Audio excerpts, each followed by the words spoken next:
You don't fuck with Courtney. Don't say that shit, bro. On fourth grade, don't say that shit, bro. At the end of the day, bro, I'm saying, bro, the chaos and all that shit, bro. Suck that shit, bro. That's real nigga shit. Y'all not doing the good shit. We getting money. That's it. But you see what I'm doing? You doing your thing. See what I'm doing? See what's going on? I feel what that's for. We go right there. And we know I was there already. We was there. On the Disney said, niggas called us from Chicago said, Breezy and Vegas. Go to the strip right now. All that fuck shit, bro, that shit out, bro. That's all I'm saying, bro. All that fuck shit with some wig, all that shit, bro. That's why I said we right here. That's what we doing. That shit out, bro. All that. I'm saying you record. That's what I'm saying. Fuck that camera, nigga. Fuck all that shit, nigga. I'm gonna fuck on no camera, nigga. I'm a real nigga. That's why we right here. Exactly. That's what I'm saying. All that chaos shit out. All that smoking anything. That's what I'm saying, bro. That's what it is. That shit dead. If we gonna keep it moving, we gonna keep it moving. You don't let smoking little whole shit. All that shit. That's what's happening in the hood, shorty. All that, I'm smoking little whole. That's my uncle. Right, my blood cousin. Okay, that's okay. I'm salty now. I'm salty now. Hold little more. That's my uncle. Right, that's my cousin. That's what I'm salty, bro. I'm salty. That's what I'm saying. It's bigger than all that shit. My daddy called me crying about that shit. Hey, crap. Bro, I'm the only nigga that walked the Ray from through 600 to Jaro when we went to John Hope, my nigga. It's like that, bro. Little Warren just got killed, nigga. My daddy got called me crying about that shit. It's bigger than this shit, bro. Niggas just killed my uncle. Fuck with Jaro, all that shit, nigga. That's my uncle, bro. No bullshit, nigga. If y'all talk to Ray right now from jail, y'all, that's my cousin. Period. Shorty ain't never let them do nothing to me. That's family, all that. But that's what I'm saying. You don't disrespect fans, don't disrespect yours. We getting money. That's what that shit. I don't do that shit anyway. I'm from the low end. This is the one for my brother. Hey, crap. But look, now you can't say you ain't just going and be on the. You was on your gyro shit for a minute. I was never gyro on STL, bro. Never gyro in my life. That shit never in my life, bro. It's not the same, bro. It's a big difference. They don't ride with us. We don't ride with them. It's not the same, bro. I don't give no fuck when nobody tells you. It's not the same, bro, at all, bro. All that shit out, bro. JoJo, bro. Check it out now. Goddamn, Chiraq Negroes are built differently, man. Okay, with the exclusion of 600 Breezy, these niggas are built like pregnant roaches, bro. Listen, I'm so used to seeing a pistol in their hand or a motherfucking bazooka that when I see them without it, I'm like, wait, these niggas walking around like carrying bags in the mall? Like, what the fuck?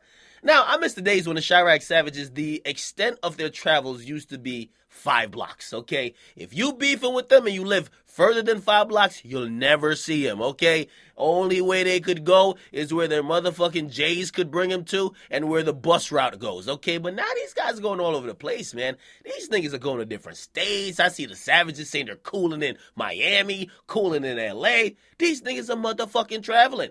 So that's a big problem. Now, the smart Chiraq Savages have gotten the fuck out of Chiraq, okay? Salute to 600 Breezy. Of course, he's there a good amount, but he's usually away from Chiraq, okay? If you want to live, you don't stay in Chiraq.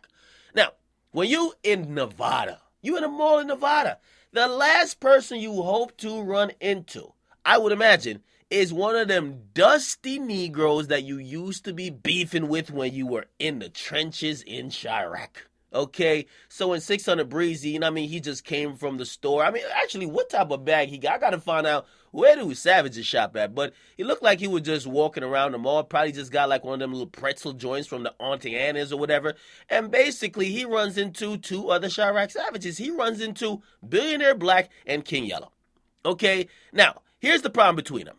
We have one guy who's been disrespecting the other guys like dead homies, and this is a really big deal, okay? That's like, yo, that's punishable by death, okay? Actually, it's usually punishable by death, and it's usually on sight.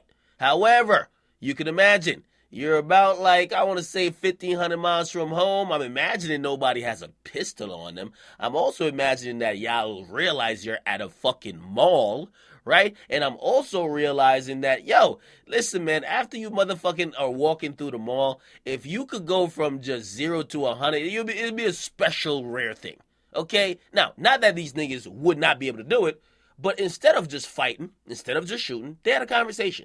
And I was actually pleasantly surprised by this. This is the last thing I would expect. Because when these niggas be dissing each other's dead homies and shit, they promise that on sight they're killing the other one, right? So, they're having a conversation and they're kind of explaining why they feel a certain type of way and, how they felt about people talking about the people who died on their side. And I kind of get it. And listen, all I'm going to say is that nobody caught an L in this situation. But I know in the terms of the internet and niggas being niggas, we always think about who catches an L. And let me just put it out there now. The person who tries to spin this on social media, you lost. Okay? If both parties don't come away from it by saying, yo, we had a conversation, we were bigger men about it, rather than fighting or shooting, we talked it out, okay? If they don't both come out and say that, I mean both parties, that's the person that's going to catch an L. If anybody spins it like, you lucky I ain't get to the car, yo, I spared your life, yo, you ain't do nothing, you should have popped off, you niggas wasn't about it. If I hear that from any one of these niggas, man, this is when you realize that, yo, people just do it for the internet. Because y'all should have did it in the moment, or y'all should at least be able to admit to people that, y'all had a conversation and it was cool and y'all moved on.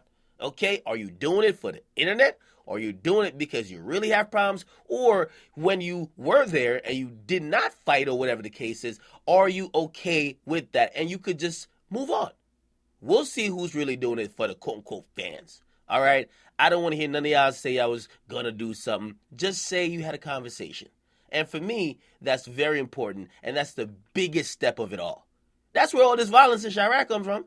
If y'all could talk it out and kind of get to a medium, there would definitely be less violence. So when I see people talking, I got to applaud it. All right? I don't want to hear the spin shit, but I know it will be because internet and the fans will get to niggas' egos and they'll gas it up like, oh, yeah, matter of fact. Nah, that's not cool. Gonna call my with Akademiks. Make sure you guys like them, subscribe. I'm out.